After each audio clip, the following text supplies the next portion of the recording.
Retrouvez chaque jeudi à midi les meilleurs gérants de la place autour d'Hubert Tassin sur Décideur TV. Les décideurs de la gestion s'engagent. C'est la deuxième partie de l'offre des décideurs de la gestion toutes les semaines. Nos invités s'engagent, ou notre invité en l'occurrence s'engage sur des conseils précis, 3 conseils précis que je vais demander aujourd'hui à Franklin Pichard de Barclays. Alors Franklin, première chose, c'est peut-être ce qu'il y a de plus dur comme on sait en bourse, un conseil de valeur que vous vendriez aujourd'hui. Eh bien écoutez, je vais vous faire un arbitrage assez confortable pour moi, puisque je vais vous dire, je vendrai peut-être Arcelor, mais j'achèterai Aperam. Donc je resterai sur le groupe, mais je pense Donc que... Aperam, c'est l'ancienne filière d'Arcelor spécialisée dans Voilà, spécialisée dans les métaux haut de gamme. Donc c'est un moyen de rester sur le secteur avec une valeur plus dynamique qui traversera mieux la crise. Donc je vends Arcelor. Et une valeur à l'achat? Alors une valeur à l'achat, on a une valeur qui est sous l'actualité puisqu'on a eu la réponse du Conseil cette semaine, c'est Vivendi.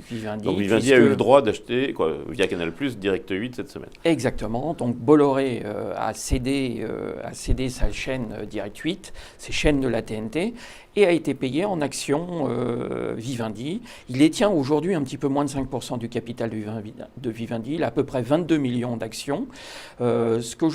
Ce que nous pensons en plus, c'est que pour une petite astuce fiscale, s'il passe le seuil de 5%, du coup, en tant que filiale, il ne paierait pas d'impôt sur les dividendes encaissés. Il faut savoir qu'avec les 22 millions d'actions qu'il détient, il devrait toucher à peu près 65 millions de dividendes. C'est juste pour compléter sa ligne, ce qui ne lui coûterait pas très cher, ça lui éviterait 65 millions d'impôts. En plus, il a pu bien acheter le reste, entre son prix de revient. Le prix de revient des premières qu'il a achetées, quasiment 2% à 72% qu'il avait, lui revient à peu près à 13 €. Donc je pense en plus que sur ce dossier-là, Bolloré ne devrait pas s'arrêter ici. Et on s'est rarement trompé quand on a suivi Bolloré sur ces dossiers. Et là, on le suit dans une idée de restructuration complète des activités de Vivendi. Oui, tout à fait, puisqu'on a déjà, on attend aussi de la part des États-Unis et de la France l'autorisation de vendre émis à Universal. Donc il va y avoir en marge de cette opération-là une réorganisation du groupe. Et puis Bolloré va rentrer au conseil d'administration. Donc on peut imaginer qu'il a été créateur de valeur dans d'autres cas et qui peut rester. On pense qu'il va remuer un petit peu la boîte et son organisation et sa stratégie globale. Alors Franklin, dernière question. Un joker à jouer aujourd'hui? Un joker, écoutez.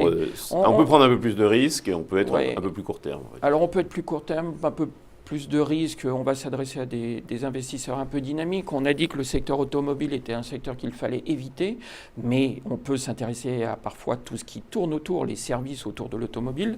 On a dit qu'on a un secteur qui marche très bien, c'est l'aéronautique dans le monde. Avec des carnets de commandes. Avec des carnets de commandes, parce qu'il faut sortir de notre zone euro. Le reste du monde va plutôt pas mal. Quand on vous parle d'une Chine qui est en croissance de 7 au lieu de 8, on est quand même en croissance de 7. Et aux États-Unis, le QE3 devrait relancer un petit peu la machine. Donc, on pourrait jouer, alors j'avais parlé de Safran, mais il y a une autre valeur, c'est Dassault Systèmes. On est véritablement dans l'assistanat derrière et les services proposés dans la gestion, la simulation assistée, etc. Dassault Systèmes peut être le joker. Oui, c'est un des 3 de ce métier avec Microsoft ce métier des logiciels, c'était une star. Oui. C'est pas aussi présent que Microsoft ne l'est chez nous, c'est pas aussi présent dans les entreprises que les gens qui font de la restructuration de personnel, mais néanmoins c'est une vraie star. C'est une vraie star qui n'a pas démérité, qui a eu des périodes un petit peu difficiles, c'est pour ça que les marchés... Qui étaient un peu chers surtout. Qui étaient un peu chers, les marchés l'avaient un petit peu délaissé et boudé, mais finalement sans faire de bruit, c'est une valeur solide qui continue de bien progresser à nouveau. Ce sera le mot de la fin. Franklin, je vous remercie. Rendez-vous soit pour l'analyse sur le même site, les décideurs de la gestion l'analyse dès cette semaine, sinon rendez-vous la semaine prochaine.